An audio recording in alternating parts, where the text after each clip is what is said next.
Wantoota babbareedaa fi nu fayyadan jenne tokko hunda isaa kan wal barsiifnuu fi walitti agarsiisnu. Assalaamu alaykum warahmatullahi wabarakaatu.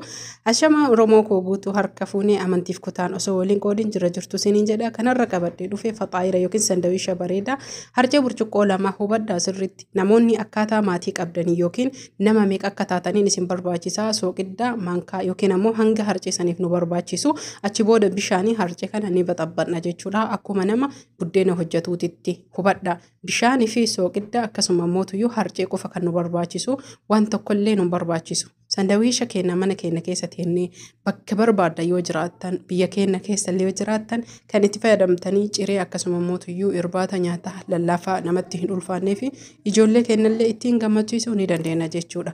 Hundi keessanuyyuu sirriitti viidiyoo kana osoo fayyadamtanii hedduu kan isinii gammaduu fi isinii jaaladhu. Hanga viidiyoo kana dhumaatitti maal akka nu barbaachisuuf maal akka goonu hanga xumuraatitti ilaala. Asuma namootuyyuu annagahatti horaa bulaa Oromoo kiyya guutuu subscribe like share gochuun wal jajjabeessaa isiniin jedha irraa fayyadama.